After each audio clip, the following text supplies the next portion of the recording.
난 이거 부르다가 몇 번 죽을 뻔한 적 있어요, 정말로. 어떻게 부르느냐? 주여. 꺾긴 또 왜 꺾어? 임하소서 내 마음. 그 다음에는 뭐가 아이고 이런 분위기예요. 예. 신께 경배 드리는 행위를 보면 모든 종교에는 춤이 기본이에요. 춤하면 우리는 캬바레 뭐 이런 거 생각하는데 절대 그런 게 아니에요. 그러니까 승무는 이 부처님의 공덕을 찬미하는 작법춤이 있는데, 이 춤은 주로 언제 추냐면 49제 때, 영산제 때, 49제 때 스님들이 춤을 춘단 말이에요. 장삼 입고, 그 다음에 가사 두르고, 꽃갈 쓰고, 그 우리 어머니 아버지 영혼을 위로해 준단 말이야. 스님이 절에서. 그 돌아가신 어머니 아버지를 위해서 저렇게 우리 스님이 정성을 들이는데 감동 받겠어요, 안 받겠어요? 여러분들 본당 신부가 49제 때 돌아가신 영혼을 위해서 성당에서 막 춤을 추고 영혼을 위로하는 춤을 추면 여러분들 감동 받을 것 같아요, 안 받을 것 같아요? 저는 가끔 불자들은 시주를 500만 원, 1000만 원 하는데 천주교교들은 뭐 미사예물 뭐 2만 원, 3만 원 밖에 안 해. 이유가 있어요. 나는 내가 불교를 보면요, 정적인 종교가 아니에요. 불교는 굉장히 동적인 종교예요. 왜? 108배 하잖아, 108배. 그렇죠? 부처님 앞에서 108번 절하면서 이 사람들의 마음이 얼마나 깨끗해지는지 저는 알아요. 여러분들 예수님한테서 한 108배 한번 해봐. 마음이 얼마나 깨끗해. 아니 108번 왜 꼭 부처님한테만 해야 돼? 우리 천주교에서도 좋은 거는 갖고 와서 해야지. 온 세계가 다 좋은 거는 받아들여야 돼요. 108배, 3000배 해는 게 아무것도 없어. 미사 내내 앉았다 일어났다. 심지어는 내가 미사에 왜 앉아있는 줄 모르는 사람들은 팔짱 끼고 다리 꼬고 있는 사람들도 있어요. 신부님, 내가 만약에 춤추면 좀 미쳤다고, 드디어 성당 저렇게 열심히 여기저기 영성 성숙 교육 갔다 오더니 완전 미쳐갖고 이제 이게 춤까지 춘다고, 이거 완전히 미쳤다고. 여러분들 밤 10시에 혼자 성당에 가서 추세요. 뭐 잘 찾아서 가세요. 용한 데만 찾아 나가지 말고. 네. 어른이 되면서 기쁨을 상실한 채 웃음을 잃어가는 이유는 경험에서 오는 미래에 대한 불안과 염려 때문이라고 합니다. 뭐 태풍도 오고 뭐 북한에서 뭐 또 뭐 불바다를 만든다고 별 것들이 다 걱정거리예요. 걱정거리. 이렇게 뛰어다니고 저렇게 뛰어다니고 그 많은 일을 벌려놓고 죽으면은 어떻게 할 거냐. 제가 이렇게 말해요. 아니, 난 내일 일도 어떻게 될지 모르는데 내가 죽고 난 다음까지 걱정해야 되느냐. 죽고 나면 그걸로 끝이지 뭘 죽고 난 다음에 여기가 어떻게 될까는 걱정할 필요가 하나도 없어요. 우리 조카들을 보면은 다 저지방대학 나왔는데 결혼도 잘하고 돈도 잘 보고 행복하게 잘 살고 있어요. 무엇이 되어야 한다는 강박관념이 우리를 불행하게 하는 거예요. 저는 이 세상에서 제일 부럽지 않는 사람들이 판검사예요. 판검사 하나 안 부러워요. 검사들 출근하면 매일 만나는 사람이 누구 만날 것 같아요? 살인범, 강간범, 도둑놈, 사기꾼 만나는 거예요. 항상 나중에 뭘 하려는 사람은 후회만 남아요. 지금 이 순간 즐겁고 기쁘게 산다면 많은 좋은 일이 생길 것입니다. 제가 우리 조카들 가게 개업할 때 비법 하나를 알려주었어요. 그 비법을 모든 교우들한테 오늘 알려드리겠습니다. 황창현 신부님의 행복특강 지금 바로 시작하겠습니다. 영상이 마음에 드신다면 구독, 좋아요, 알림 설정 부탁드립니다. 황창현 신부님의 보너스 특강도 준비했으니 함께 들으시면 좋겠습니다.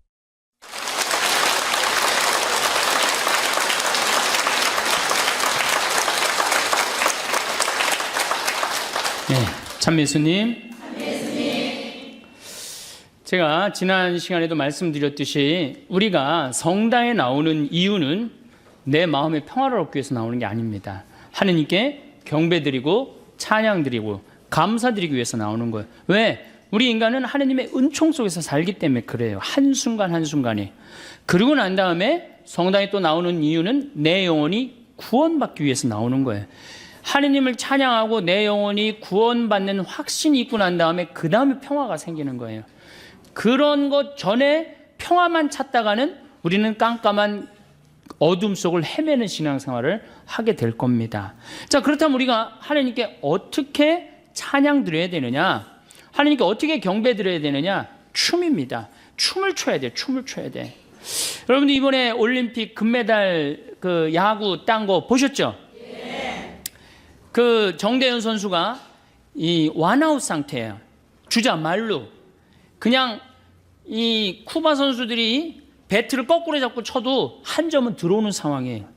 그런데 투 스트라이크에서 떨어지는 볼을 딱 던집니다. 이 땅볼을 딱 치니까 박진만 선수가 볼을 받아서 고영민 선수, 이루수 고영민 선수한테 주고, 고영민 선수는 승자해서 누구한테 주죠? 이승엽 선수한테 줘갖고 갑자기 더블 아웃이 되죠. 그렇죠? 그 순간 덕아웃에서 선수들이 뛰어나와갖고 어떻게 했어요? 펄쩍펄쩍 끌어안고 춤췄죠? 그 펄쩍펄쩍 뛰는 게 바로 춤추는 거. 너무 좋을 때 춤추는 거예요. 인간은 너무 행복할 때 춤을 추게 돼 있어요. 하느님을 믿고 하느님을 느낄 때 인간은 극도로 행복합니다. 그때 춤을 추는 거예요. 인간이 마음을 드높여 신께 경배드리는 행위를 보면 모든 종교에는 춤이 기본이에요. 춤이. 불교에는 뭐가 있습니까? 승무가 있어. 승무가. 꽤 오래됐죠. 엘리자베스 2세 여왕이 우리나라에 한번 왔었죠. 영국 여왕이. 그때 불교 스님들이 승무를 췄어요. 그걸 엘리자베스 2세 여왕이 보고 이렇게 거룩한 춤은 처음 본다 그러는 거예요. 얼마나 거룩해요. 춤하면 우리는 캬바레 뭐 이런 거 생각하는데 절대 그런 게 아니에요. 캬바레 가서 추는 춤도 좋은 춤이지만은 춤이라는 것 자체가 인간이 할 수 있는 가장 아름다운 몸짓이에요. 이게 춤이라는 건 굉장히 거룩한 거예요. 그러니까 승무는 이 부처님의 공덕을 찬미하는 작법춤이 있는데 이 춤은 주로 언제 추냐면 49제 때, 영산제 때, 49제 때 스님들이 춤을 춘단 말이에요. 장삼 입고 그 다음에 가사 두르고 꽃갈 쓰고 그 우리 어머니 아버지 영혼을 위로해 준단 말이야. 스님이 절에서 그 돌아가신 어머니 아버지를 위해서 저렇게 우리 스님이 정성을 들이는데 감동 받겠어요, 안 받겠어요? 여러분들 본당 신부가 49제 때 돌아가신 영혼을 위해서 성당에서 막 춤을 추고 영혼을 위로하는 춤을 추면 여러분들 감동 받을 것 같아요, 안 받을 것 같아요? 저는 가끔 불자들은 시주를 500만 원, 1000만 원 하는데 천주교 교우들은 뭐 미사예물 뭐 2만 원, 3만 원밖에 안 해. 이유가 있어요. 그만큼 정성을 들이니까 500만 원, 1000만 원 하는 거예요. 우리는 아무것도 되는 것도 없이 돈 1000만 원 내라 그러면 누가 그 1000만 원을 내? 내가 여러분들 앞에서 어머니 아버지 돌아가신 49제 때 춤추면서 기도하고 노래하면 여러분들 얼마 낼 것 같아? 10만 원으로 해결 안 될걸? 그렇죠? 적어도 500만 원, 1000만 원으로 해결해야 될 거예요. 그러니까 그만큼 정말로 춤이라는 건 아름다운 도구라는 거예요. 그리고 바라, 벚꽃춤, 또 춤을 출 때 장구도 쓰죠. 북도 쓰죠. 검은고도 쓰죠. 악기도 사용한단 말이에요. 우리는 그냥 죽어도 오르간 하나, 전자 오르간 하나로 버티는 거예요. 천주교 보세요. 제가 인도 바라나시 겐지즈강에 간 적이 있어요. 바라나시라고 여러분들 텔레비전에서 굉장히 많이 본대요. 이 바라나시가 그 겐지즈강에 사람 이렇게 나무로 태워갖고 겐지즈강에 뿌리는 거, 천국으로 가는 길이라고 그러면서 뿌리는 데예요. 근데 그 바라나시에 제가 갔을 때 마침 힌두교에서 이 가장 큰 축제를 했었어요. 여러분들 힌두교가 종교가 뭐 우리가 잘 몰라서 그렇지 인구가 7억이에요. 힌두교가 엄청난 인원이 그 믿는 신이에요. 신도 뭐 인도 인구만큼 많대요. 한 3억 정도 된대요. 신이. 하여튼 굉장히 풍요로워요. 종교적으로. 근데 제가 가던 날 대축제를 하는데 인도 힌두교 신학교에 그 신학생들이지 1년 동안 술, 담배, 여자 가까이 하지 않고 그 축제만을 위해서 준비한 거예요. 그런데 그 겐지강 강변에서 춤을 추는데요. 정말로 멋있어요. 그 수많은 사람들이 그 이제 이 승들이 춤을 추니까 초를 해갖고 겐지스강에 뛰어 소원을 비는 거죠. 한 3시간 정도 거의 그 축제를 하는데요. 시간 가는 줄 몰라요. 내가 너무 아름다워갖고 사진기 셔터를 막 그때 막 비님이 보슬보슬 왔거든요. 너무 터뜨려갖고 그게 나갔어요. 그 정도로 제가 혼이 빠졌어요. 저게 종교 행위구나. 저게 찬양하는 거구나. 저게 신께 드리는 경배구나. 천주교 가만히 생각해 보니까 해는 게 아무것도 없어. 미사 내내 앉았다 일어났다. 심지어는 내가 미사에 왜 앉아있는 줄 모르는 사람들은 팔짱 끼고 다리 꼬고 있는 사람들도 있어요. 지금 어느 어전에 와서 지금 이 시간이 뭐 하는 시간인 줄도 모르는 거예요. 하느님께 경배드리고 위해서 내가 미사 참례를 나왔다라는 사실도 모르는 거예요. 참 너무너무 마음이 아파요. 근데 그건 교우들 탓이 아니야. 우리들 탓이야. 우리 신부들이 정말 아름다운 경배를 할 생각을 해야 되는데 우리들도 이제 뭐 저 같은 신부들이 그렇다는 거지 다른 신부님들은 좀 훌륭한 신부님들도 많죠. 하다못해 무당도 굿할 때 어떻게 해요? 춤을 춥니다. 또 저걸 쳤더니 무당의 한자를 보면은 하늘과 땅을 사람이 춤을 춰서 이어주는 게 무자예요. 한자에 무자예요. 그러니까 하다못해 무당도 춤을 춰서 누구를 기쁘게 해드려? 신을 기쁘게 해둔단 말이야. 여러분들 아프리카의 원시 부족들 그 무당이 거기서 제일 하는 게 뭐예요? 춤추는 거예요. 춤추는 거. 혼자 절대 안 춥니다. 아프리카 부족들은 온 회중이 다 같이 춤을 춰요. 그러니까 춤이라는 게 종교 행위에서 절대적이란 말이야. 그런데 이 춤을 안 추는 종교가 있어요. 굉장히 점잖은 종교. 천주교가 춤을 안 춰요. 그래서 우리가 무당이 춤추는 걸 뭐라고 그러냐면 신바람의 춤, 신명의 춤이라는 거예요. 신의 명의 춤이라는 거예요. 얼마나 정말로 저는 춤이란 건 굉장히 중요하다고 생각을 해요. 무당이 춤을 추면서 마을 공동체 연대의식도 사람이 이렇게 춤을 추면요 연대의식이 생기거든요. 그 끈끈한 그런 정도 느끼고 같이 똑같은 율동을 가지고 같이 춤을 추면 제가 신학교 때 또 그 청년들을 데리고 대동 축제 같은 거 할 때 같이 춤을 추면요 정말 하나가 되는 걸 느껴요. 거기 있는 교우들이 다 같이 우리 신학생들이든 그 본당 청년들이든 하나가 되는 걸 느껴요. 여러분들도 그런 거 못 느껴요? 강강 수월래하고 그럴 때 하나가 되는 거 느끼죠? 그만큼 춤은 사람을 하나로 묶어준단 말이야. 근데 우리는 그거를 하느님께 드러눕히지 않는 거죠. 저는 이 사각성당도 굉장히 마음에 안 들어요. 사각성당. 원통성당이 참 좋은 것 같아요. 왜냐하면 이렇게 둘러서서 서로 이렇게 뭔가 하나가 되는 느낌인데 사각은 뭐야? 저게 신부 있고 우린 뒤에서 구경하고. 그거 그렇게 돼 있거든. 요즘 많은 개신교 그 교회들 한번 보세요. 안에가 다 둥그래요. 사각하고 원하고는 굉장히 많이 차이가 나요.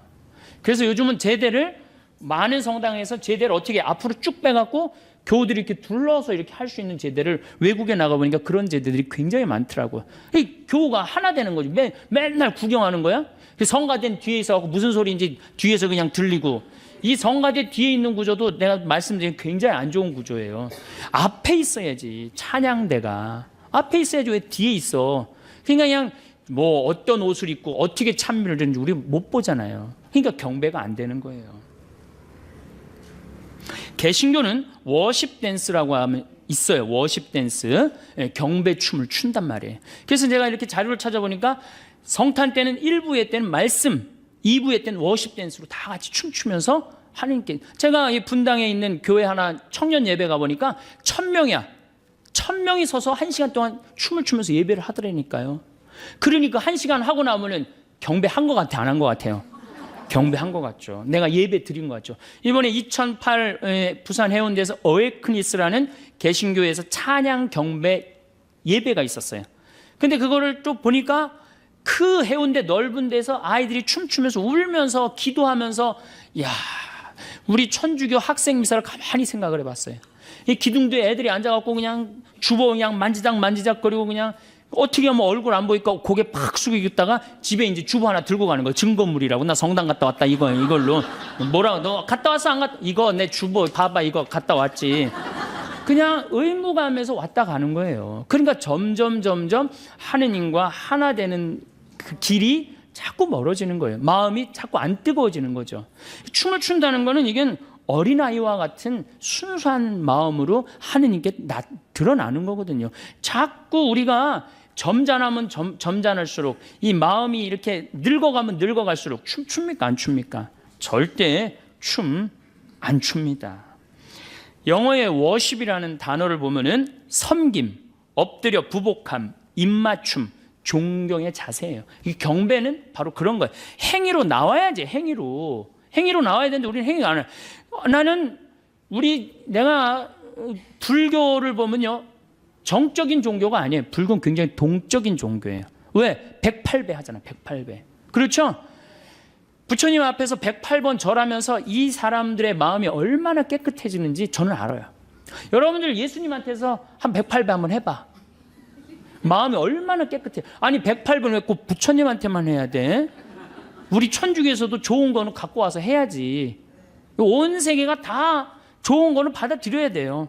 108배, 3000배. 3000배면 아마 예수님에 대한 사랑. 제가 어제요, 저녁에 잠이 안 와갖고 KBS에서 천장지구라는 그 티베트 그 라사로 순례하는 거 2100km를 오체 투지하는 거야. 5걸음 걷고 절하고 2000km를 가는 걸 보면서요, 내가 신부 생활 이제 17년 했는데 그러니까 180일 동안 그렇게 하는 거야. 180일 동안. 저게 신앙이구나. 나는 너무 쉽게 간다. 나뿐만 아니라 천주교도 쉽게 가요 안 가요? 지금 신앙생활 거저. 여러분들 이슬람교 정확하게 하루에 5번씩 지금 라마단 기간 동안 해뜰 동안은 밥도 안 먹고 철저합니다. 우리는 거의 거저가요. 거의. 옛날에는 성당에 장개틀이라도 있어갖고 꿀키라도 했지. 요즘 또 이게 많이 안 친다고 장개틀 다 없어갖고 이제는 건방질대로 건방져 가는 거야. 계속 이제 꿀지도 않고. 그러니까 자꾸 우리가 신앙이라는 거하고는 자꾸 멀어지는 거예요. 그래 나 하나 편안하면 되는 거야. 내 마음을 평화. 안 줘? 그럼 딴 데 가보는 거예요. 가봐도 그래도 천주교밖에 없는 것 같아. 가끔씩 들르는 교우들이 그래서 이제 생기는 거죠. 다시 말씀드려서 신앙의 기본 틀이 무너진 거예요. 우리가 지금 신앙의 기본 틀이 무너진 거예요. 그래서 하느님께 정말로 이제는 춤을 춰야 된다. 내가 정말로 하느님을 사랑하고 하느님께 정말로 감사하고 정말 하느님께 경배드리고 싶으면 춤을 춰야 된다. 신부님, 내가 만약에 춤추면 좀 미쳤다고 드디어 성당 저렇게 열심히 여기저기 영성 성숙 교육 갔다 오더니 완전 미쳐갖고 이제 이게 춤까지 춘다고 이거 완전히 미쳤다고.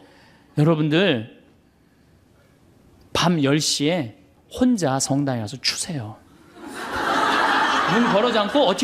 문 걸어 잠고 하느님, 오늘은 내가 가장 예쁜 옷을 입고 내가 하나님께 춤을 춰드릴게요. 근데 성가하면서 춤추세요. 이렇게 한 바퀴 돌아도 보고, 손도 한번 올려보고, 이렇게 양손 한번 올려보고, 그렇게 한번 하나님께 한번 이쁘게 좀 해보세요. 내 마음이 뜨거워지고 하나님께 경배드리는 기분이 든다니까요. 구약 성서를 보면 하느님 앞에서 춤추는 거 기본이에요. 모세가 그 지긋지긋한 에집트에서 탈출을 합니다. 홍해바다를 건너자마자 어떻게? 미리암이 손복을 들자 여자들이 모두 그 뒤를 따라 손복을 들고 뭐를 췄다? 춤을 추었다. 춤이라는 게 구약 성서에도 굉장히 많이 나옵니다. 다윗은 하느님의 계약의 궤를 예루살렘 성으로 옮길 때 너무 기쁜 나머지 껑충껑충 춤을 춥니다. 사무엘 하건에 재미난 얘기가 나와요. 다윗은 아마포 에봇을 입고 온 힘을 다하여 주님 앞에서 춤을 추었다. 우린 정말 하느님께 받은 은혜가 감격스러울 때 껑충껑충 춤을 춰야 됩니다. 천주교 신부가 내가 만약에 춤추면 여러분들 이렇게 저 미쳤나 진짜. 천주교 신부가 체면을 차려야지 저게 뭐 하는 거야. 이 얘기를 누가 하냐면 다윗의 부인이고 사울의 딸 미갈이 다윗한테 합니다. 오늘 이스라엘의 임금님이 건달패 가운데 하나가 알몸을 드러내듯이 자기 신하들의 여종이 보는 앞에서 벗고 났으니 그 모습이 참 볼만하더군요 하고 미갈이 다윗을 비웃어요. 백성들 앞에서 옷 벗고 춤췄다고. 그게 말이 되는 얘기예요. 임금이 백성들 앞에서 춤추니까. 그러니까 다윗이 뭐라고 그러냐면 주님께서는 당신 아버지와 그 집안 대신 나를 뽑으시고 나를 주님의 백성 이스라엘의 영도자로 세우셨어. 바로 그 주님 앞에서 내가 흥겨워한 것이오. 나는 이보다 더 자신을 낮추고 내가 보기에도 천하게 될 것이오. 이렇게 다시 당당하게 얘기를 해요. 나는 하느님으로부터 선택받았고 하느님 주님 시편에 인간이 무엇이기 이렇게 따뜻하게 돌보시네. 우리 집안이 무엇이기 이렇게 계속 다윗이 하는 노래예요. 계속 입만 열면 인간이 무엇이기 이렇게 돌봐주시고 우리 집안이 무엇이기 이렇게 돌봐주시나이까. 다윗이 계속 그렇게 노래를 합니다. 시편 전체에 걸쳐서. 얼마나 다윗이 하느님 앞에서 겸손한 거예요. 미갈이 어떻게 되는 줄 알아요? 죽을 때까지 애가 없었어요. 그 다윗 춤추는 거 욕하다가. 그러니까 여러분들 주위에서 여러분들 춤추는 거 욕하면은 그 굉장히 위험한 그 욕을 하는 거예요. 굉장히 위험한 거.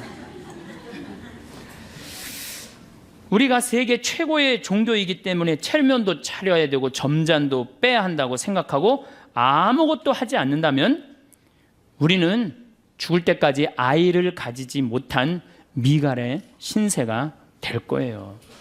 신약에 와서는 성모님은 엘리사벳의 축복을 듣자 마리아의 노래를 불렀는데 첫 노래마디가 뭐였느냐?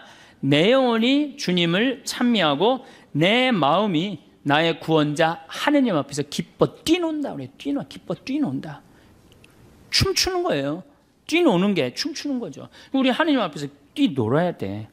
이렇게 성소의 전체에 하느님께 받은 은총에 감사를 드릴 때 우리 성도들은 신앙의 성도들은 춤과 화답으로서 하느님께 찬미를 드렸어요. 여러분들이 만약에 자식이 서울대학에 합격했어. 춤출 것 같아 안 출 것 같아? 아니 내 딸이 사법고시에 합격을 해갖고 판사가 될지 검사가 될지 이제 그 길만 남아있어. 춤출 것 같아 안 출 것 같아? 추죠? 너무 기쁠 때 춤을 추는 거예요. 내가 하느님께 받은 은혜가 너무 커. 춤춰야 돼 안 춰야 돼요? 이제 출 거죠? 네. 그 낮에 가서 추지 말고 밤 10시에 가서 추라니까. 이렇게 춘 사람이 있어요. 1098년에 태어난 힐데가르트, 빙엔의 힐데가르트라고 수녀님이 그렇게 춤을 췄어요. 주일날은 예배를 드리고 가고 월요일날은 항상 성당에서 제일 예쁜 옷을 입고 그 앞에서 춤을 췄어요. 다른 사람 미쳤다고 그랬어요. 근데 그 수녀님이 뭐라고 그랬어요? 이렇게 아름다운 세상에 이렇게 나를 탄생하셔서 이렇게 나를 살게 해주신 하느님 앞에 내가 이렇게 춤을 춰서 하느님을 기쁘게 해드리지 다른 어떤 언어로도 못한다는 거예요. 춤만이 하느님을 기쁘게 해드린다고 춤을 췄어요. 그리고 이 수녀님은 자기 수녀의 수녀님들 막 보석으로 막 치장해줬어요. 하느님 앞에 나설 때 어떻게 해라? 보석으로 가장 값지게 나서라는 거예요. 내가 우리 천주교들 우울한 건 내가 일찌감치 알고 있었지만은 서울 모본당에 굉장히 큰 성당에 한 1000명 정도 제 강의를 들으러 왔어요. 양복을 다 우중충한 걸 다 입고 온 거야. 까만.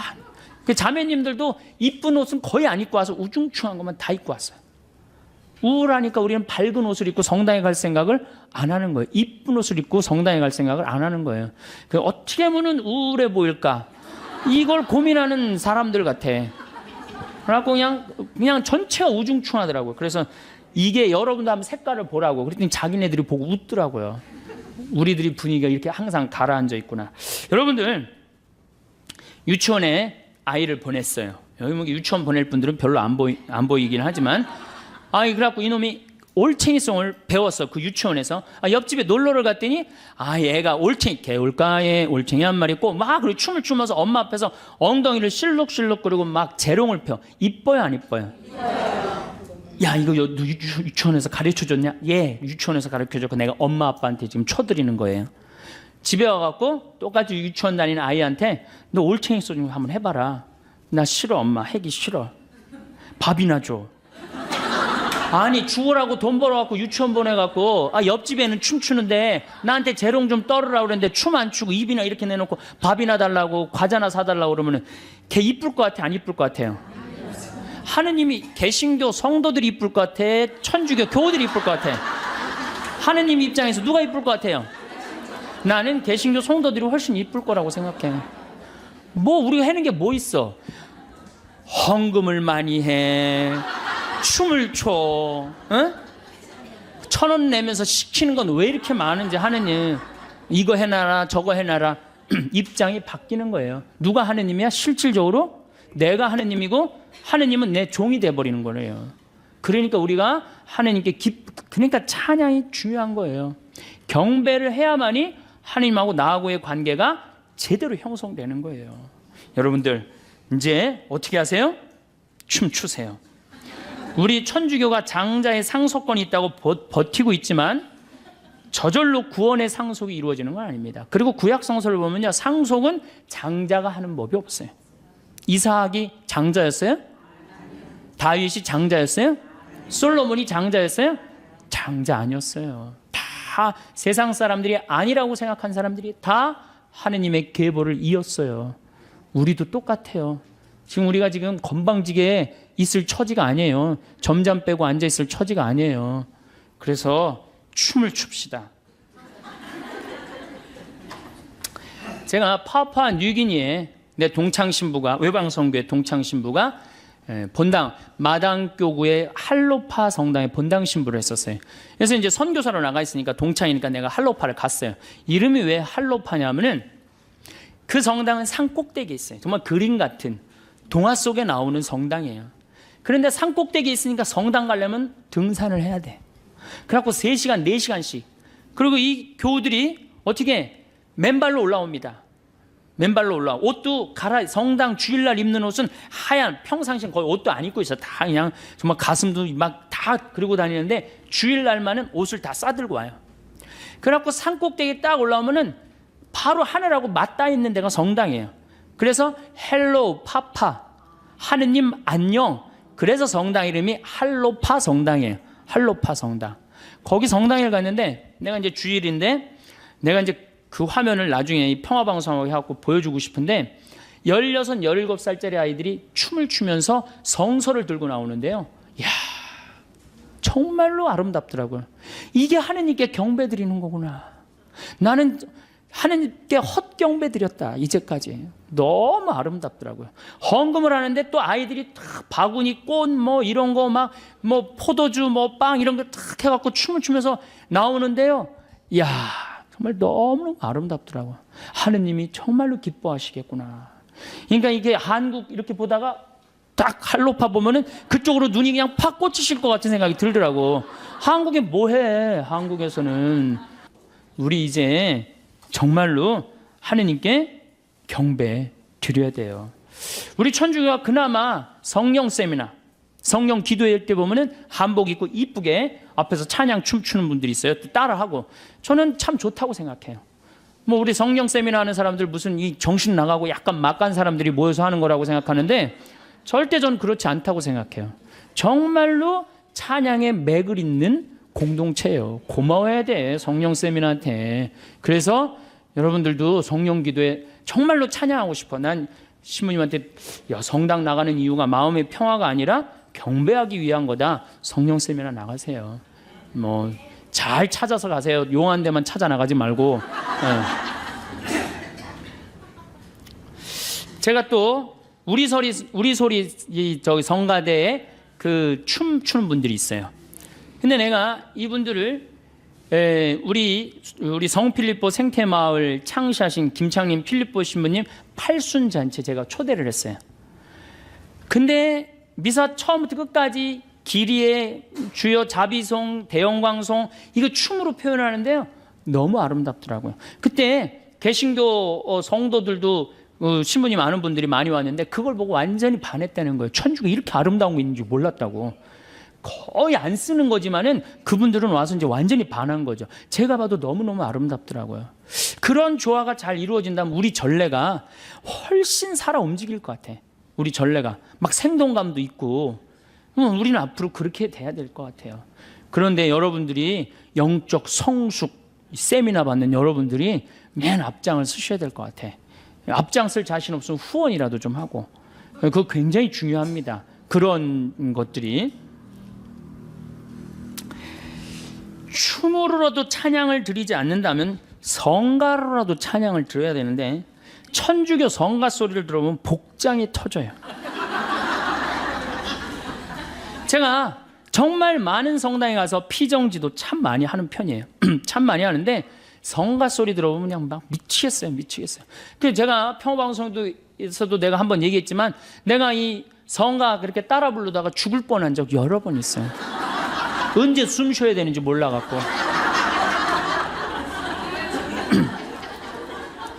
대표적인 성가 156번 주여 임하소서, 151번 이거 한번 보면요, 야 이 노래 난 이거 부르다가 몇 번 죽을 뻔한 적 있어요. 정말로. 어떻게 부르느냐, 주여, 꺾긴 또 왜 꺾어, 임하소서 내 마음. 그 다음에는 뭐가 아이고 이런 분위기예요. 개신교 이거 정말로 빨리 불러요. 어떻게 부르냐면 주여 임하소서 내 마음에 암흑에 헤매는 한 마리 양을 태양과 같으신 사랑의 빛으로 오소서 오 주여 찾아오. 얼마나 좋아요. 힘들지도 않고 쉽죠? 근데 우리 이거 어떻게 불러? 이 청승을 떨면서 불러요. 태양과 같으신, 태양이, 그런 태양이 어디 있어요?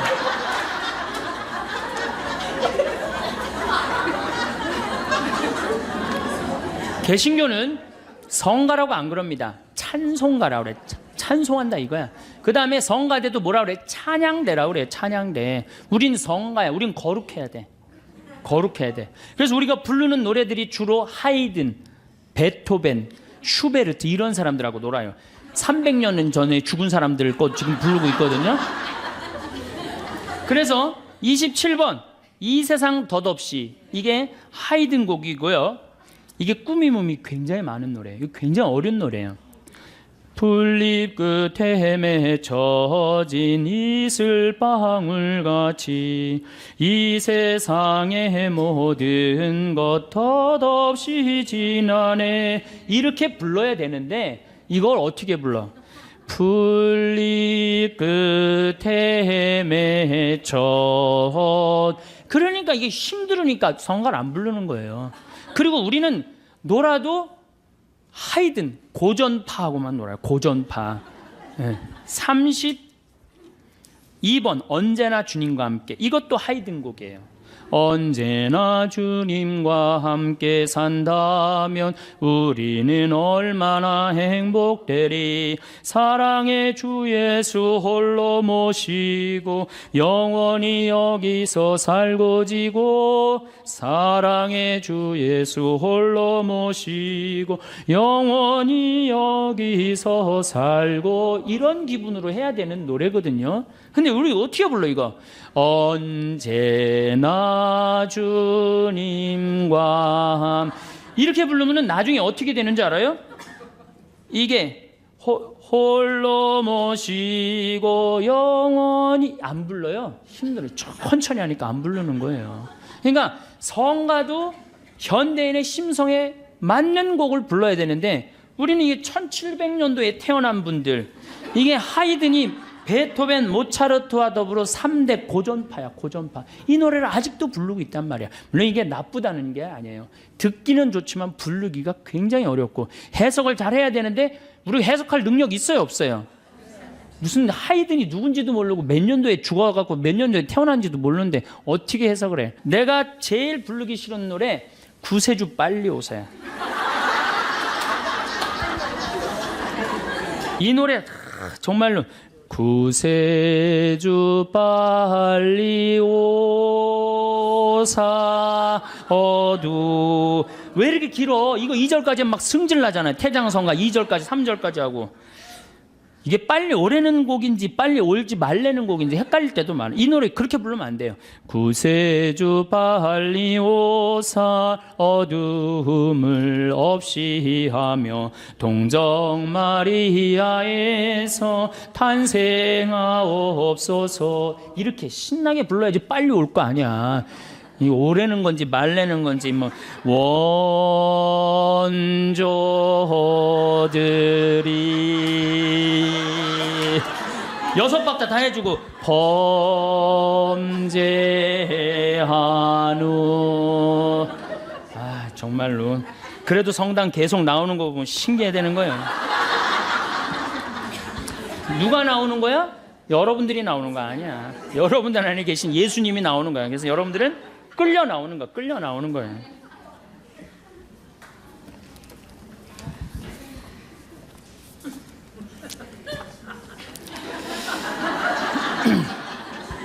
그래서 모든 성가대, 모든 천주교의 성가대들이 고민이 뭐냐면 성가대 단원 확보하는 게 제일 어려워요. 그놈의 성가대 단원하는 게 너무너무 어려워. 그런데 성가 좀 하라고 그러면은 그냥 꽁문을 뺍니다. 근데 이 사람들이 노래방 가면요, 서로 마이크 잡고 노래하는 사람들이에요. 바깥에서는 빠르고 좋고 즐거운 노래는 잘하는데 성가대는 올라가기 싫은 거예요. 그러니까 정말로 성가대 서로 들어가야 되는데 그렇잖아요. 하느님 찬양하는데 춤추고 노래하는 거 그것처럼 대단한 게 어디 있어요. 내가 하느님을 정말 찬양하고 싶으면 어떻게 하는 게 제일 좋아? 성가대 들어가야 될 거 아니야. 성가대. 그런데 그냥 성가대만 하라면 꽁무니를 빼요. 노래방 가면 그냥 마이크 안 뺏기려고 그러는 사람들이 성가만 하라고 그러면 이게 우리가 성가가 지금 우리 지금 이 대중하고 교우들하고 안 맞는 거죠. 그래서 조금 더 우리가 곡을 좀 많이 바꿔야 되지 않을까, 전 그런 생각을 해요. 제가 밀라노 주교자 성당에 갔었어요. 이탈리아 밀라노 주교자 성당에 갔었는데 그때 무슨 전례를 참여했냐면 암브로시오 전례를 참여를 했어요. 암브로시오 전례. 암브로시오 전례를 참여했는데 그날이 마침 십자가 현양 주일이었어요. 9월 14일 십자가 현양 주일인데 거기가 밀라노 주교자 성당이 암브로시오 전례하는 성당이에요.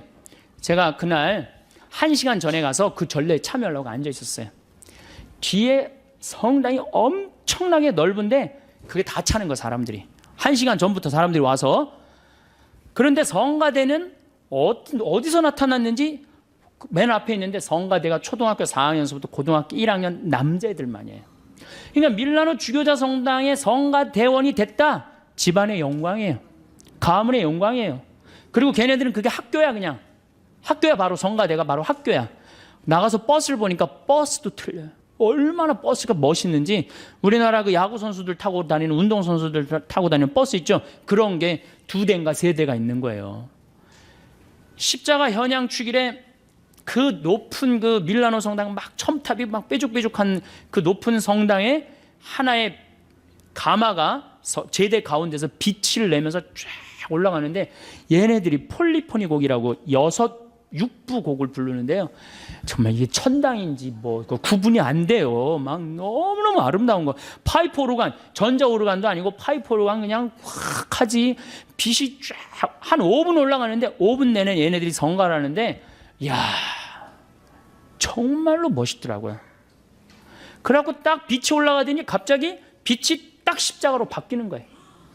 그런데 그냥 또 조명을 또 쫙 비춰갖고 십자가가 쫙 내려오는 거예요. 또 5분 동안 애들이 그 내려오는 동안 성가를 쫙 하는 거예요. 아, 그냥 절로 가슴이 두근두근 거리더라고요. 아, 내가 정말 지금 하나님께 경배드리고 있구나. 그걸 저절로 느끼겠더라니까요. 내가 헌금을 10달러를 했어. 10달러를. 너무 감동받아갖고. 그런데 우리나라 천주교 주교자 성당들 또 큰 성당들 과연 그만큼 돈을 투자하느냐. 내가 얼마 전에 베르디 음대 대학원까지 졸업한 아이가 그래. 걔는 뭐 주일미사를 한 번도 안 빠지네. 지금 나이가 35인데도 한국에 들어와도 천주교는 아무리 좋은 대학을 들어도 천주교는 키워주질 않는다는 거예요. 개신교는 성가대가 다 키워준다는 거야. 성가대가. 명성교회 솔리스트, 그러니까 합창단이 300명이 있는데 솔리스트 중에 50명이 교수래. 교수. 그러니까 거기에 쓰는 거 자체, 그리고 그냥 애들을 막 키워주는 거야. 그러니까 그냥 종교 음악 문화가 막 일어나는 거죠. 천주교는 가진 자산은 무지하게 많지, 좋은 곡들도 너무너무 많지, 정말 꿈도 못 꾸는 곡들이 너무너무 많아요. 다 죽여버리는 거예요. 왜? 우리가 그런 데 관심이 없으니까. 왜? 우리 마음의 평화만 찾으면 되는 거야. 지금 뭐 경배, 찬양 이거 필요 없어. 마음의 평화만 찾으면 되는 거야. 그러니까 자꾸 죽는 거예요, 전례가. 돈을 들여야 될 거 아니야, 돈을. 제가 본당 평택에서 본당 신부할 때 오케스트라를 했었어요. 50명. 걔네들이 지금 다 유학 나가 있어. 초등학교.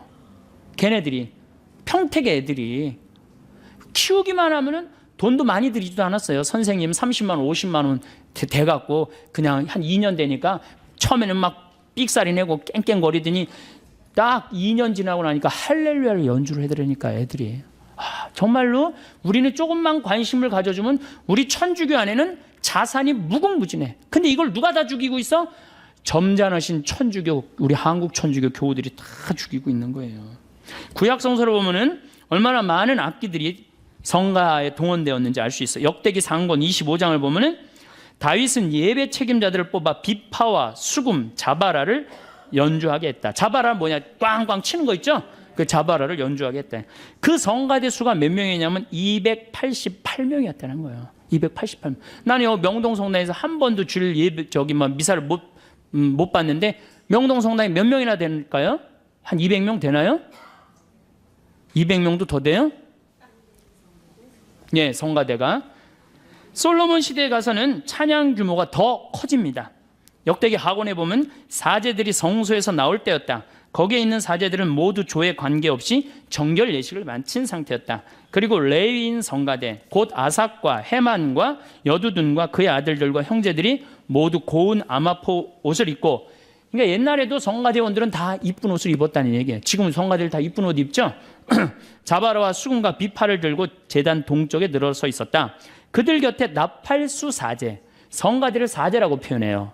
성가대를 나팔수 사제 120명도 함께 있었다. 나팔수만 120명 있었다는 얘기예요.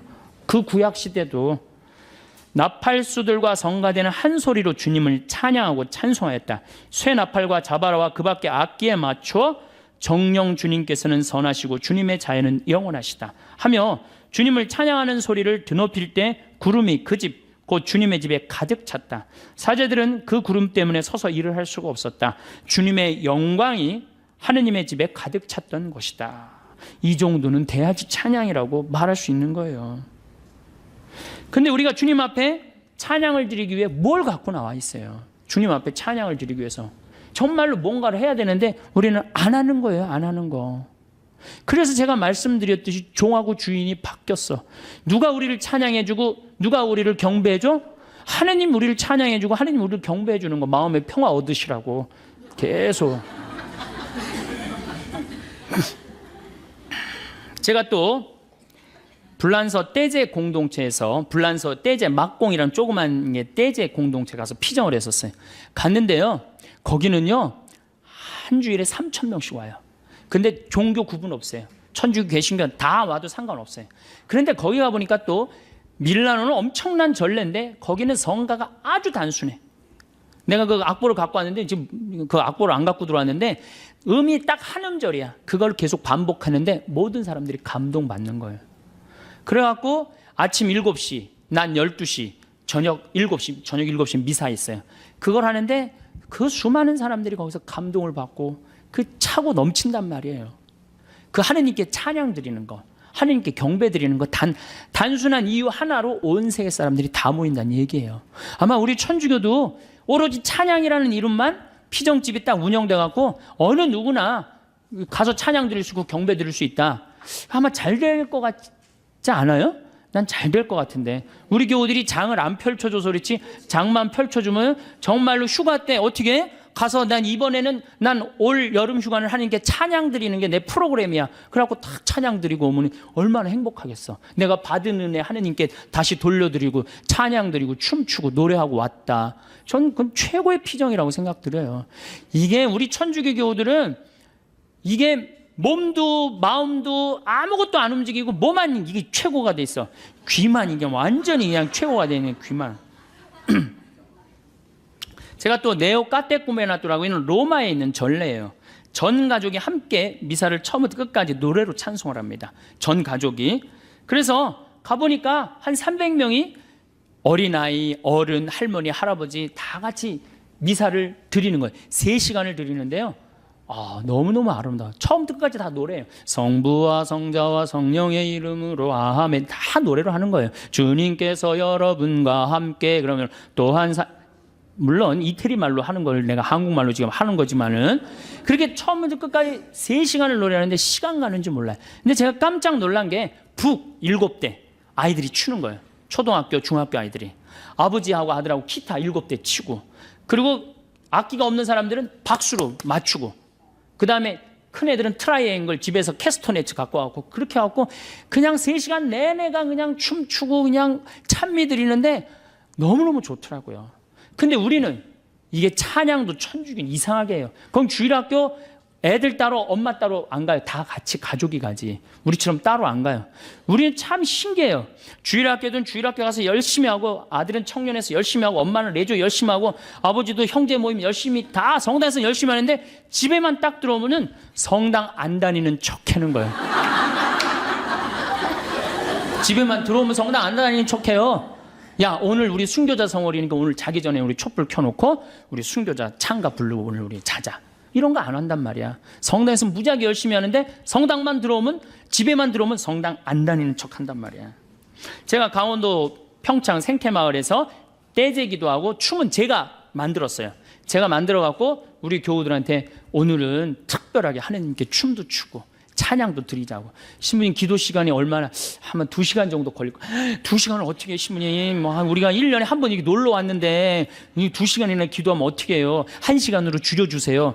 대부분의 진행자들이 와서 저한테 그래요. 그럼 1시간으로 해보자. 그 대신 선택은 여러분들이 하는 거니까 기도를 해보자. 대개 그렇게 지루할 것 같은 기도 시간이 3시간 항상 걸려요. 그리고 더 하려고 그래. 난 자러 가야 되는데 막 더 하려고 그래. 왜? 내가 기도를 하고 하느님을 찬양하다 보면 시간 가는 줄 몰라요. 그리고 기쁘고 즐겁고. 그러니까 2시간 그러면 눈이 이만해진 거 2시간이나 기도한다고 그러니까. 그리고 1시간으로 줄여달라고 와서 그러고. 그리고 막상 해보면 어떻게 돼? 3시간도 한단 말이야. 요즘 우리 한국 천주교 신상옥 씨, 또 현정수 신부, 또 우리 후배 김태진 신부들이 좋은 곡들 많이 갖고 요즘 청년들이 그런 분위기로 많이 업이 돼 있어요. 그래서 저는 이런 분위기가 정말로 많이 유지됐으면 좋겠어. 우리 천주교교들은 춤도 안 춰, 노래도 안 해. 정말 편안한 신앙인 생활하고 있는 거죠.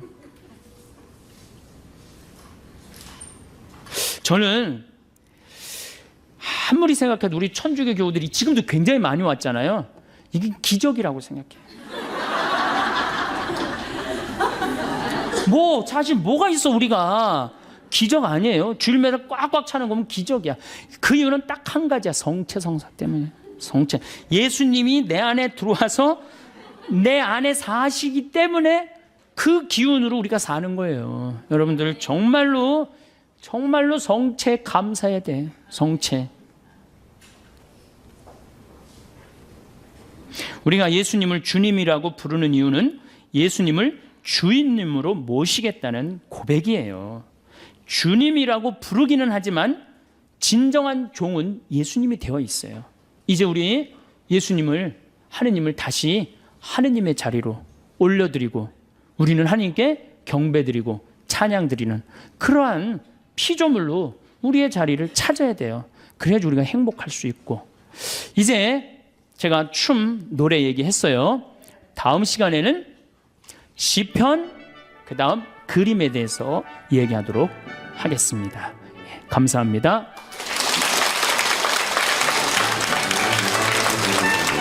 영국의 한 의과 대학에서 웃음에 대한 연구를 하다가 다음과 같은 사실을 밝혀냈습니다. 어린아이는 하루에 평균 400에서 500번 정도 웃는다고 그래요. 장년이 되면 이 웃음은 하루에 15번에서 20번으로 줄어든다고 그래요. 그리고 죽음을 앞둘 때는 하루에 한 번도 안 웃는다고 그럽니다. 사랑하는 다볼 사이버 성당 교우들은 하루에 몇 번 정도 웃습니까?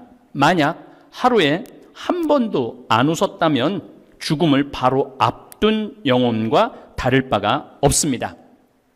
나이가 60이 넘었는데도 하루에 100번 이상을 웃었다면 이분은 어린아이와 같은 맑은 영혼을 지니신 분입니다.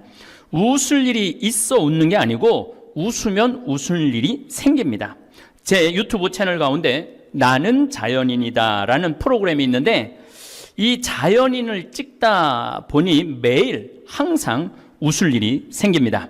생태마을 본관 입구에 새가 집을 지어놓고 5마리 새끼에게 부부새가 쉴 틈 없이 먹이를 날라다 주는 모습을 보면 저절로 웃음이 나고 이야기거리가 생겨 대화가 늘 즐겁습니다. 참새인 줄 알았더니 참새가 아니고 아주 예쁜 새예요. 제가 이름을 반드시 찾아서 여러분들한테 동영상하고 함께 알려드리도록 하겠습니다.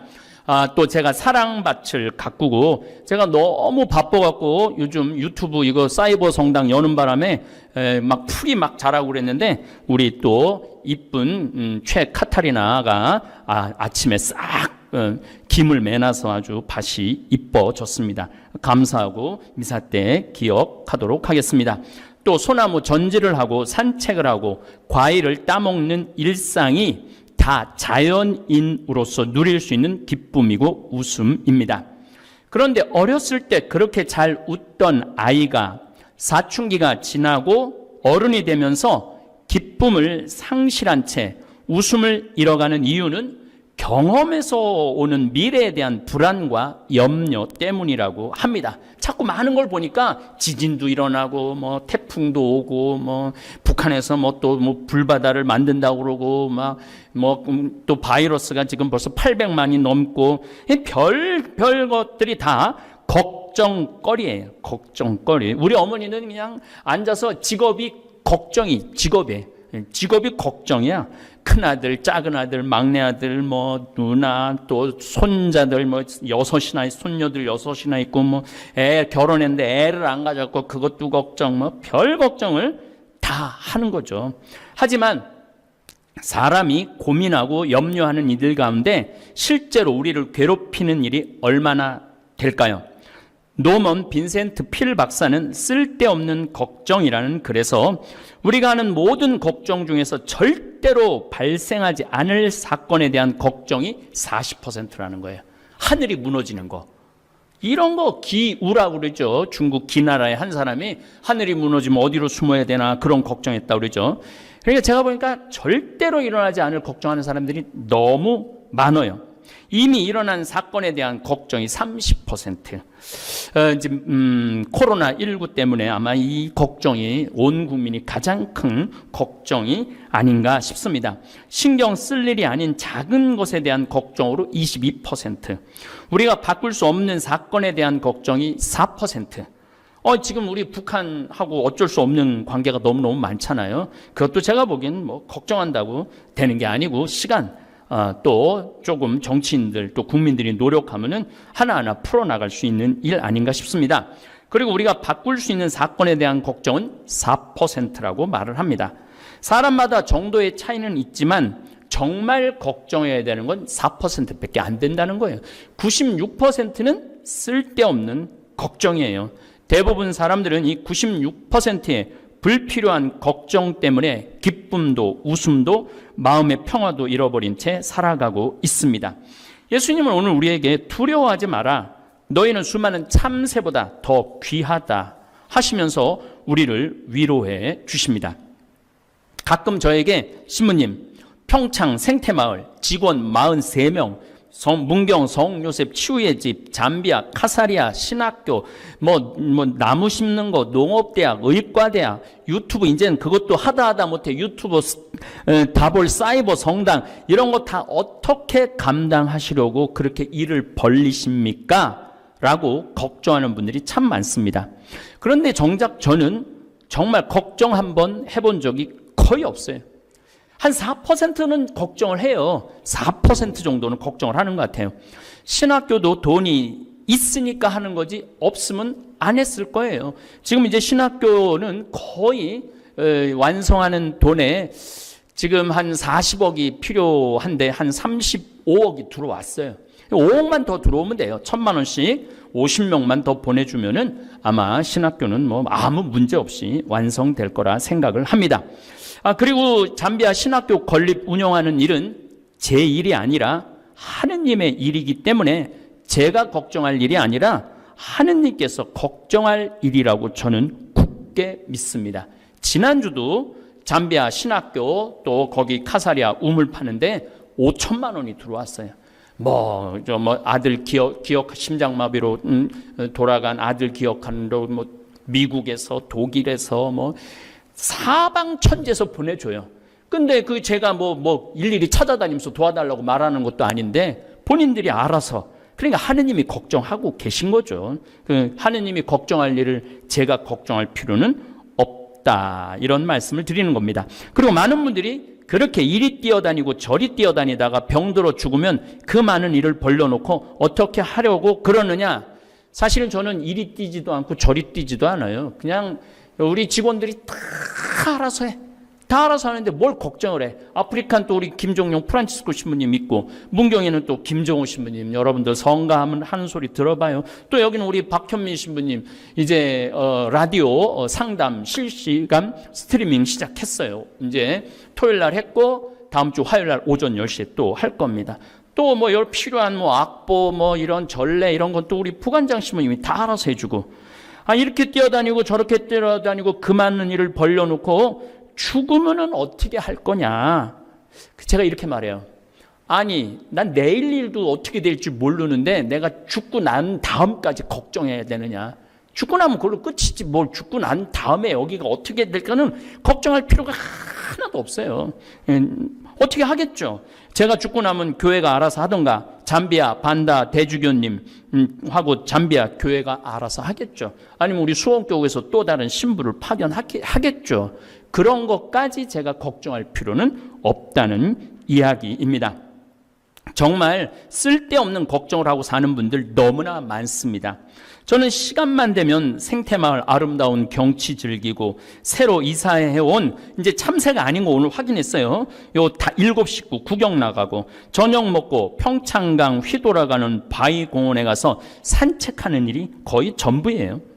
그리고 잠깐 짬나면 우리 신부님들이랑 당구 밤에 치고, 얼마나 좋아요. 나머지는 하느님께서 섭리하시고 하느님께서 역사하실 거라 저는 굳게 믿습니다. 여러분들, 하느님이 하실 일까지 여러분들이 뺏으면 안 돼요. 근데 가끔 보면은 하느님이 걱정해야 될 일을 자기가 하고 있는 사람들이 너무너무 많아요. 저는 하느님께서 섭리하시는 것을 믿고 싶지 않아도 하느님께서는 매일매일 저에게 기적을 베풀어 주십니다. 하루에 1,000만 원씩 봉헌금이 들어오는 것 여러분들 기적이라고 생각 안 드세요? 지금 성당에 가지도 않고 헌금도 내 동창 신부는 한 달 한 2,300만 원 들어오던 거 300만 원 정도도 안 들어온다고 그렇게 걱정을 하는데, 나는 그냥 나가서 헌금 그거 달라고. 우린 또 다볼 성당은 헌금도 없고 교무금도 없고 신축금도 없어. 그냥 알아서 돌아가는 거죠. 하느님의 집이니까 하느님께서 알아서 하시겠죠. 제가 매일매일 기적 느낀다고 그러는데, 숨 쉬는 것도 기적이고 아름다운 하늘 보는 것도 다 기적입니다. 많은 분들 자녀가 공부 못하면 그것도 걱정하는 분들 많으신데, 우리 조카들을 보면은 다 저지방 대학 나왔는데 결혼도 잘하고 돈도 잘 보고 행복하게 잘 살고 있어요. 무엇이 되어야 한다는 강박관념이 우리를 불행하게 하는 거예요. 서울대학에 가야만 한다. 의사가 되어야만 한다. 판검사가 되어야만 한다는 목표를 세우면 아이도 부모도 늘 불안하고 초조하고 그렇게 사는 거죠. 그리고 위조하고 강제로 강남으로 이사가고, 그게 다 뭐가 되어야만 하기 때문에 그런 잘못을 저지르는 거예요. 다시 한번 분명히 말씀드리는데, 저는 이 세상에서 제일 부럽지 않는 사람들이 판검사예요. 판검사 하나 안 부러워요. 우리 집안에도 검사 잠깐 했다가 지금 변호사하는 친구가 있는데, 검사들 출근하면 매일 만나는 사람이 누구 만날 것 같아요? 살인범, 강간범, 도둑놈, 사기꾼 만나는 거예요. 좋은 사람 만나도 행복할까 말까 하는데 맨날 살인범, 강간범 이런 사람들만 만나면 뭐가 행복해요? 그리고 판사들 매일 사형 내리고 사람 감옥에 보내고 10년, 20년 때려내는 그런 판사가 뭐가 부러워요? 더욱이 정치 판검사들은 정말 못할 짓이죠. 그렇게 똑똑한데 내가 이 줄에 섰는데 이게 옳은 판결인데 저 정치인이 원하는 판결을 하면은 얼마나 괴롭겠어요. 그러니까 여러분들 가끔 그 검사들 막 길에서 막 이상한 짓 하는 검사들 있죠? 그럼 미치는 거예요. 그러니까 그런 판검사 부러워할 필요 하나도 없고 내 자식 판검사 만든다고 자랑스러울 필요도 없다는 생각을 합니다. 저는 오늘 우리 안드레아 신부님한테 반했다고 자기 아들이 119 구급대원인데 안드레아 신부님으로 바뀌었다고 제일 사랑하는 그 아주 위험한 댓글을 썼더라고요. 그런데 제가 119 구급대원 사람 살리는 일을 하는 사람 아니에요. 소방관들 사람 살리는 일을 하는 사람들 아니에요. 그 어떤 사심도 없이 얼마나 좋아요. 또 저 같은 신부 보고 자살 포기했다. 다시 즐거운 삶으로 바뀌었다. 우울증이 나았다. 사는 재미가 쏠쏠해졌다고 편지를 받을 때 제 기쁨은 더할 나위 없습니다. 맹자의 일조지환이라는 말이 있습니다. 아침의 근심에 무너지지 말라는 거예요. 아침에 일어나고 쓸데없이 오늘 비 오면 어떻게 하지? 이거부터 시작해갖고 오늘 버스 타고 가다가 코로나 걸리면 어떻게 하지? 그러니까 아침부터 쓸데없는 걱정으로 하루를 우울하게 시작하지 말라는 뜻이에요. 하느님 오늘 하루도 주셔서 감사합니다. 네, 오늘 하루 기쁘고 즐겁게 살겠습니다. 이렇게 하느님한테 웬만한 근심 걱정은 또 넘기세요. 자식 걱정, 경제적 걱정, 노후 걱정, 건강 근심, 온통 근심 속에 사는 분들이 대한민국의 80%래요. 그러니까 막 짜증이 나고 신경질이 나고 운전 기사님을 때리고 막 이런 일들이 다 이런 쓸데없는 걱정 때문에 그렇습니다. 사실 저는 코로나19도 그렇게까지 걱정하지 않아도 된다고 말씀드리고 싶습니다. 이미 코로나는 전 세계에 다 퍼졌고 피할 수 없는 바이러스가 되었어요. 같이 사는 거예요. 암하고도 사는데 바이러스하고 못 살겠어요. 그나마 다행인 것은 대한민국은 K방역이라는 세계적인 명성까지 얻어서 국민들을 잘 보호하고 있어요. 그리고 코로나로 어제까지 목숨을 잃은 사람은 대한민국은 280명밖에 안 돼요. 웬만하면 다 치유가 된다는 거예요. 지금은 암으로 하루에 내가 모르긴 1000명 정도 죽을 거야, 암으로. 그런 생각을 하면은 그렇게까지 막 벌벌 떨 일이 아니라는 이야기입니다. 미국은 어제까지 12만 688명이나 됩니다. 확진자는 220만 명이나 되었고 확진이 되어도 병원 시설 이용이 어려워 그냥 집에서 견디전지 아니면 집에서 죽는 사람들도 수두룩하다고 해요. 미국 인구가 3억 2천 정도 되면 우리 인구 대비 우리나라 6배 인구가 많아요, 미국이. 그런데 확진자는 200배가 많아요. 여러분들 대한민국에서 사는 거 행복하지 않으세요? 뭐 걱정할 거 그렇게까지 없어요. 손 열심히 씻고 우리 지금 생태마을 직원들 마스크 이렇게 쓰고 이거 보이기 위한 마스크예요. 우리는 여기 청전 지역이라 마스크 안 쓰는데 이 방송으로 여러분들 마스크 쓰라고 지금 마스크 아마 굉장히 불편할 거예요. 대한민국은 죽고 싶어도 일일이 다 찾아내서 고쳐주니 얼마나 좋은 나라에서 살고 있습니까? 저는 지난 2월 달 이스라엘 성지순례를 마지막으로 이제 해외로 여행 다니는 일은 거의 없을 거라고 생각을 합니다. 그러면 이제 한국의 아름다운 곳을 찾아다닐 생각이에요. 지난번에 베론 성지 도보 순례 했듯이 저는 55년을 살면서 100개 나라를 넘게 다녔어요. 그리고 이스라엘은 10번을 갔다 오고 미국은 한 30번을 갔다 왔던 것 같아요. 이제 다닐 만큼 다 다녀서 더 이상 미련도 아쉬움도 없습니다. 항상 나중에 뭘 하려는 사람은 후회만 남아요. 지금 이 순간 즐겁고 기쁘게 산다면 많은 좋은 일이 생길 것입니다. 제가 우리 조카들 가게 개업할 때 비법 하나를 알려주었어요. 조카 둘 다 사업을 너무 잘해서 한 조카는 벤츠까지 타고 다니고 둘 다 벌써 집을 샀어요. 애들이 30대 된데 그 비법을 다볼 사이버 성당 모든 교우들한테 오늘 알려드리겠습니다. 내가 우리 조카들한테 그랬어요. 일단 손님이 들어오면 웃어라. 웃기 시작해갖고 눈이 마주치면 계속 웃어라. 웃고 그리고 물건을 사서 계산을 하고 나갈 때까지 계속 웃어라. 울어라가 아니고. 그러면은 아마 너희들은 사업이 번성할 것이다. 그래서 그런지 이 어려운 시기에도 제가 전화를 해보니까 사업이 아주 잘 된다고 그래요. 웃으면은요, 복이 오는 거예요. 근심 어린 얼굴을 하고 카운터에 앉아 있으면 다음에는 그 얼굴 부담스러워서 더 이상 그 가게를 찾지 않을 겁니다. 우리 인생도 마찬가지예요. 일소입니다. 한 번 화내면 한 번 늙고, 한 번 웃으면 한 번 젊어지는 것입니다. 어제 올라온 나는 자연인이다 무쇠솥 길들이기 편을 한번 들어가서 보시면 제가 얼마나 많이 웃는지 확인할 수 있을 것입니다. 웃으면 복이 옵니다.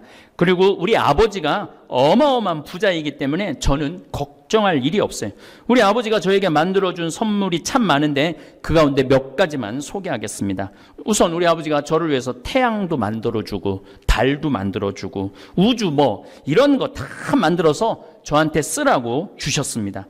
오늘도 하느님께서 저 심심할까 봐 오후 3시 53분 지금도 개기 일식이 일어나고 있는 중입니다. 개기 일식도 이루어 주셨어요. Thank you, Father예요. 하느님, 아빠, 아버지는 제 머리카락까지 다 세워놓으셨다니 뭐 그리 걱정할 일이 많겠습니까? 예수님께서도 계속 우리에게 위로의 말씀을 해주십니다. 무거운 짐진 자, 그래서 고생하는 자들 다 나에게로 와라. 내 멍에는 편하고 내 짐은 가볍다. 위로하시고 마태복음 7장에서는 무엇을 먹을까, 무엇을 마실까, 무엇을 입을까 걱정하지 마라. 하늘의 너희 아버지께서는 이 모든 것이 너희에게 필요함을 아신다. 여러분들, 여기에는 결정적인 우리 다볼 사이버 교우들한테 또 말씀드립니다. 믿음이에요. 하느님 아버지에 대한 믿음이 강하면 강할수록 기적은 늘 일어납니다. 그런데 하느님이 줄까 안 줄까, 거길 넘어서 하느님이 계실까 안 계실까, 이런 의심을 가지고 있는 교우들한테 하느님이 뭘 주겠어요? 저처럼 필요하면 주시겠지. 당신 일인데 내일이야? 그냥 100억 뚝딱 하나할머니가 와서 주고 가고, 또 하나할머니가 또 여주 피정집 하는데 교구가 돈이 없다고 어쩌고저쩌고 해갖고 취소됐는데 저 그때도 하나 짜증 안 났어요. 그건 하느님이 필요하지 않은가 보다. 그랬더니 문경에 또 오늘 내일 이제 성경 강의 들어보세요. 예루살렘 성전 크기하고 대성전 마당하고 문경 크기하고 똑같아요. 어마어마한 땅을 하느님이 주셨죠. 그러므로 내일을 걱정하지 마라. 내일 걱정은 내일이 할 것이다. 그날 고생은 그날로 충분하다. 저는 이 예수님의 이 위로가 늘 막 복잡한 거 있으면 그래, 오늘로 끝. 내일은 또 새로운 내일이, 새로운 태양이 뜨겠지. 다볼 사이버 성당 교우들도 쓸데없는 걱정에 사로잡히지 마시고 하루를 기쁘고 충실히 살면 우리 하늘에 계신 아빠, 아버지가 축복을 하늘에서 내리실 것입니다. 아멘. 배우자를 만나 결혼을 했더니 자연스럽게 자식이 생겼습니다. 희생하며 열심히 키웠건만 자녀들이 커가기 시작하면서 부모와 연을 끊고 살거나 부모와 멀어지는 자식들이 있습니다. 부모의 어떤 점이 잘못되었길래 자식들은 이렇게 부모를 멀리하는 걸까요? 눈에 넣어도 안 아픈 게 바로 자식이고 뒤돌아서면 생각나고 걱정되는 것이 자식입니다. 이런 자식이 성공하려면 부모로서 어떻게 해야 할까요? 오늘은 훌륭한 자식을 둔 부모의 특징, 자식이 잘 풀리는 비결에 대해 알아보도록 하겠습니다. 한창 자녀를 키우고 있는 부모이거나 성인이 된 자녀가 있는 부모님들은 귀 기울여서 들으시면 좋겠습니다. 먼저 자식의 말을 잘 듣는 걸 중요하게 여기세요. 우리는 예부터 자식의 성공을 위해서는 남과 소통하는 사람으로 키우는데 애를 썼습니다. 그래서 가족들과 조식할 때 어른들의 말을 경청하도록 가르쳤습니다. 내 아이가 자신의 의견을 잘 표현하는 자식인지 아니면 상대방의 말을 잘 들어주는지 생각해 보도록 합니다. 그리고 부모인 나도 돌이켜봤을 때 누군가와 관계를 맺을 때 내가 주로 이야기를 하는지 아니면 들어주는지를 떠올려 봅니다. 부모가 자식의 말을 잘 들어주고 경청하면 자식도 잘 듣는 사람으로 성장합니다. 대통령을 한번 생각해 보세요. 소통을 잘하는 대통령을 국민들은 어떻다고 생각할까요? 자기 의견 말하는 것보다 국민의 이야기를 가만히 들어주는 대통령 보고 잘 뽑았다고 말합니다. 북한을 떠올려 보세요. 북한은 어떠한가요? 거기는 소통이 없으니까 지도자라는 말을 쓰지 않고 독재라는 말을 쓰는 겁니다. 자식과의 관계에서 내가 자녀에게 지도자인지 독재자인지를 판단하는 건 내가 얼마나 자식 말에 귀 기울여 줬냐에 달려 있습니다. 가만히 말만 잘 들어줘도 사춘기도 무난히 넘길 수 있고 성인이 된 이후에도 부모와 연을 끊지 않고 좋은 인연을 맺게 되는 겁니다. 자녀도 성장하는 과정에서 제 나름 힘든 일이 있고 고민도 있기 나름입니다. 자녀가 성인이 됐을 때 자식의 거울이 곧 부모입니다. 부모의 마음으로 제자를 대하고 자식을 대할 때는 스승의 마음으로 대하라는 말이 있습니다. 객관적으로 나를 항상 돌이켜보면서 내가 먼저 자식 말을 들으려고 노력하는지 생각하도록 합니다. 자식에게 독재자가 되지 않고 지도자가 됐을 때 내 자식도 주변 사람들의 말을 귀 기울여 들으며 성공하는 인생을 살게 됩니다. 다음으로 간섭을 줄이도록 합니다. 특히 자녀가 20살이 넘어서면 간섭을 안 해야 합니다. 제 앞가림으로 바쁠 아이에게 자꾸 보고 싶다 말하거나 언제 오냐고 말하는 부모가 있습니다. 이걸 부모 스스로 자녀에 대한 사랑 표현이라고 생각하는데 전문가들이 봤을 때는 잘못된 생각입니다. 자녀에 대한 사랑이 아니라 그냥 내 말 잘 듣고 내 말대로 하는 꼭두각시를 만들고 싶은 속셈입니다. 자꾸 자녀를 아이인 양 키우지 말고 간섭도 하지 않도록 하세요. 아들이 여자친구 만나고 있다고 하면 그러냐 하고 말 끝나면 그만입니다. 딸이 남자친구 소개해주고 싶다고 하면 알겠다고 말면 그만입니다. 굳이 몇 살이냐, 아버지 어머니는 뭐하는 분이냐 이런 거 물어볼 필요 없습니다. 여자친구나 남자친구를 소개해주고 나서도 이렇다 저렇다고 말할 필요도 없습니다. 자녀가 먼저 어땠냐고 물어보면 나보다 내가 더 잘 알겠지 한마디면 끝납니다. 이 한마디에 자녀의 선택을 존중한다는 의미와 성인이 되면 부모에게 더는 의존하지 말라는 의미도 포함된 것입니다. 간섭하지 않고 있다가 자식이 아버지 한마디만 해주세요. 어머니 한마디만 해주세요. 이렇게 물어보면 그때 한마디만 요령껏 해주면 됩니다. 이때도 이렇게 해라 저렇게 하라 하는 게 아니라 간단한 조언만 하면 됩니다. 선택하는 건 자녀에게 맡기세요. 그래야 자식이 실패를 했을 때도 부모 탓을 하지 않습니다. 자기 고집 부려서 선택해서 실패했거나 일이 제대로 안 풀리면 그때는 자기 탓을 하지 부모 원망을 하지 않습니다. 성인이 되고 나서 부모와 연을 끊는 자식들 대부분이 바로 이 선택권 때문입니다. 자기가 하고 싶은 대로 못하고 부모가 자꾸만 간섭하니까 어떻겠나요? 자기 스스로 뭔가를 선택하려면 자식으로서는 간섭하는 부모와 연을 끊는 것밖에는 답이 없습니다. 그런데 부모가 되면 이게 말처럼 쉽게 되지 않습니다. 그래서 스스로 자기 마음을 계속 공부해야 합니다. 내가 50년, 60년 살아온 경험이 이렇다 저렇다 이렇게 생각하지 말고 그냥 마음 공부하면서 가만히 있으면 됩니다. 이래도 입이 간질간질해서 참기 어려우면 기도를 하면 됩니다. 그리고 자식을 내 분신으로 여기지 마세요. 우리가 왜 이 세상에 태어날까요? 엄마 몸을 빌려서 태어났지만 인간은 모두 행복하기 위해서 이 세상에 태어나는 겁니다. 그래서 나도 그렇고 자식도 그렇고 숨이 붙어있는 한은 행복할 권리가 있습니다. 몸이 아프다고 해도 마음만은 행복할 권리가 있는 겁니다. 그런데 이 마음이라는 게 자식을 자꾸 내 부속물로 여기면 마음이 괴로워집니다. 이러면 마음도 괴롭지만 몸도 힘들고 아픕니다. 나도 행복할 권리가 있는데 왜 그걸 즐기지 못하고 자식 생각에 괴로움만 가득한 인생을 사나요? 이럴 거면 자녀를 낳지 말았어야 합니다. 만일 자식을 낳아서 키우고 있다면 자식에게 연연하지 말고 내 행복할 생각하면서 사세요. 이런 마음을 가지려면 관점을 바꿔야 합니다. 내가 재미있어야 자식도 재미있고 내가 행복해야 자식도 행복하다는 마음을 자꾸 먹어야 합니다. 자식을 나의 분신이라고 생각하면 아이가 자랄 때 꼭 내가 잘하는 것 같아서 행복합니다. 그리고 자녀에게 힘든 일이 있으면 나도 힘들고 자식이 학교에서 뒤처지는 것 같으면 내가 뒤처지는 것 같습니다. 자식과 나를 이렇게 동일시하면 이때부터 자식을 내 마음대로 휘두르고 판단하고 결론을 지어버립니다. 이런 마음가짐이 더 커지면 자식에게 간섭하는 행동으로 변합니다. 내 분신으로 여기면 자녀가 영어도 잘해야 하고 피아노도 잘 쳐야 하고 누가 명문대에 갔다고 하면 내 자녀도 거기에 가야 한다는 마음이 생깁니다. 내가 생각한 직장에 들어가지 못하면 자녀를 한없이 한심한 눈으로 보게 됩니다. 이런 태도가 행복할 권리가 있는 내 자식에게 과연 득이 되는 행동일까요? 자녀뿐만 아니라 부모도 불행해지는 길입니다. 자꾸 자녀를 내 분신으로 여겨서 내 기준에 못 미치는 자식을 보면 내가 열등감을 느끼면서 정신적으로 괴로워집니다. 자식도 어떠합니까? 요즘 성인이 된 자식도 정신질환을 겪거나 스스로 목숨을 끊는 일도 많이 발생하고 있습니다. 자녀를 분신으로 생각하지 말고 그냥 편하게 바라보도록 하세요. 자식도 행복해지려고 태어난 거다. 성인이 되기 전까지 잘 보호해주고 20살이 넘으면 제 앞가림하도록 거리를 두자 이렇게 생각하세요. 이런 마음가짐이면 자식을 키울 때도 다른 집 애들이랑 비교하지 않게 됩니다. 공부 좀 못해도 행복하면 그만이야. 말 좀 더듬으면 어때? 자기가 행복하면 됐지. 이런 마음가짐이 됩니다. 이런 마음이면 부모 마음이 편하고 부모 마음이 편해야 자녀 마음도 편해집니다. 이렇게 자녀를 대할 때 부모와 자녀가 꾸준히 소통도 잘 되고 부모의 이런 마음이 자식에게 온전히 전달되어서 긍정적으로 변하게 됩니다. 만일 지금까지 자식을 분신으로 생각했다면 오늘부터 이렇게 기도하도록 하세요. 제가 그동안 엄마 노릇을 못했습니다. 이제부터는 아이를 있는 그대로 바라보고 아이의 행복만을 바랍니다. 이렇게 자녀를 위해 기도하도록 합니다. 이렇게 해야만 내 자식이 잘 풀립니다. 마지막으로 자식에 대한 기대를 버리는 것입니다. 내 자식이 좋은 차나 사주면 좋겠다. 내 자식이 좋은 배우자 만나서 잘 살았으면 좋겠다. 내 자식이 내가 희생한 만큼 베풀어주면 좋겠다는 기대를 버립니다.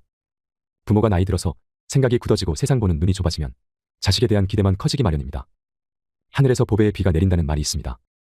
이 보배의 비는 우리에게 똑같이 내리는 비인데 자신들의 그릇에 따라 양식을 얻어간다고 합니다. 그래서 내 노후를 편하게 사는 것은 자식에게 기대는 게 아니라 내 그릇의 양식만큼 살게 되는 겁니다.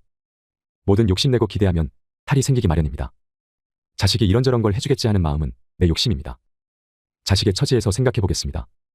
자식이 가난한 집에서 태어났든 평범한 집안에서 태어났든 부모는 어찌됐건 헌신해서 자식을 어떻게든 대학까지 보내려고 합니다. 대학을 졸업하고 취직하고 돈을 번다고 해도 생활 수준이 높아지고 집값은 턱없이 비싸지니 자식은 부모를 봉양할 여유가 없습니다. 그리고 어렸을 적부터 받는 것에 익숙한 자식들은 주는 연습도 안 되어 있습니다. 그런데 부모 입장은 그게 아닙니다. 아들, 딸 키우려고 엄청난 희생을 했다고 생각해서 바라는 마음은 커집니다. 바라는 마음만 커져 있고 자식들은 오히려 여유가 없으니 부모에 대한 불만이 쌓이기 시작합니다. 이렇게 되면 자녀가 성인이 되고 나서 부모와 멀어질 수밖에 없습니다. 그래서 부모가 기대감을 버려야 하는 것입니다. 처음부터 자녀에게 무리해서 도와줄 수 없다고 말해야 합니다. 이렇게 하면 자녀도 정신적으로 빨리 독립해서 스스로 자립하게 됩니다. 이러면 부모도 자식한테 별로 해준 게 없으니까 기대를 하지 않게 됩니다. 기대하지 않으면 자식이 10만 원 쥐어주는 것도 고맙게 여겨지고 어쩌다 한번 뵈러 찾아오는 것도 고맙게 생각하게 됩니다. 기대를 안 하면 가끔 하는 자식들의 모든 행동이 다 효도처럼 느껴집니다. 그리고 굳이 부모에게 뭔가를 해주지 않아도 나에게 손 안 벌리는 것만으로도 고맙다고 생각해야 합니다.